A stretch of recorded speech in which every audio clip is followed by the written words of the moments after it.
వెంకటేశ గోవింద గోవింద హరి గోవింద గోకుల నందన గోవింద గోవింద గిరి గోవింద శ్రీ వెంకటేశ గోవింద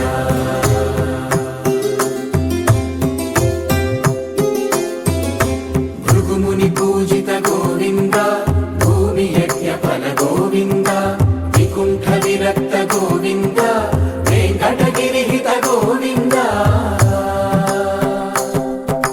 వల్మీక శుద్ధ గోవింద గోక్షీర తృప్త గోవింద గోపాల ఘటిత గోవింద బహుళావర్ధిత గోవింద గోవింద హరి గోవింద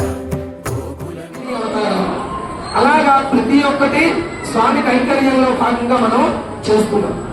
అలాగే ఈ 4 నెలల పాటు చాతుర్మాస దీక్షలు చేసి మళ్ళీ ఎప్పుడు ముక్కోటి ఏకాదశి అక్కడ ఎప్పుడైతే మనం ఉత్తరంలో స్వామి చేసి ఈ 4 నెలల పాటు యోగనిద్రలో ఉండి తర్వాత వేకాంచి ఆ రోజు మనందరికీ ఉత్తర ద్వార దర్శనం అనేటువంటి ఇవ్వడం జరుగుతుంది.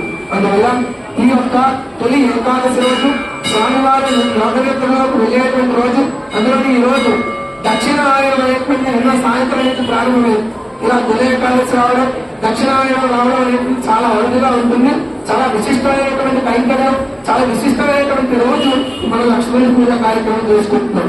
అందువల్ల ఈ 4 నెలల పాటు కూడా స్వామి యోగరత్నగా ఉంటారు. అందువల్ల మీకు చూస్తే తర్వాత నుంచి వినాయక నవరాత్రులు అని చెప్పి వారి యొక్క సంతానం ఎవరైతే కావుతారో, తర్వాత లక్ష్మీ పూజలు శ్రావణ మాసంలో, తర్వాత ఆశ్వీజ మాసంలో ఆయన దుర్గా పూజలు, అలాగే కార్తీక మాసంలో ఆ యొక్క శైవారాధన అనేటువంటి చేసి మళ్ళీ ధనుర్మాసంలో విష్ణు ఆరాధన అనేటువంటి చేయడం జరుగుతుంది.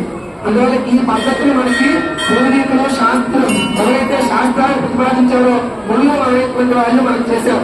కావున విశిష్టమైనటువంటి ఈ రోజున మనం ఈ లక్షపరసి పూజ కైంకర్యం అనేటువంటి సంకల్పించుకున్నాము. చక్కగా అందరూ విశేషంగా ఏ అన్యదా భావించకుండా, ఎవరితో ఏ మాట మాట్లాడకుండా, అన్నింటికీ మాట ఒకటే నమో నారాయణాయ నమః. అందరికీ మాట ఒకటే, మంత్రం ఒకటే నమో నారాయణాయ నమః, ఓం వెంకటేశాయ నమః. ఈ మంత్రాన్ని జపిస్తూ తులసిని వలుస్తూ ఉండండి. ఒకవేళ తులసి అయిపోయినట్లయితే మంత్రాన్ని జపిస్తూ స్వాములు చేసేటువంటి కైంకర్యాన్ని చూస్తూ ఉండండి. జై శ్రీమన్నారాయణ. సంకర్షణ సత్య నిర్ఘోషణ వేదవాగ్భూషణ అద్రి నారాయణ విశ్వ పరిపోషణ విబుధ పరితోషణ చక్రకర భూషణ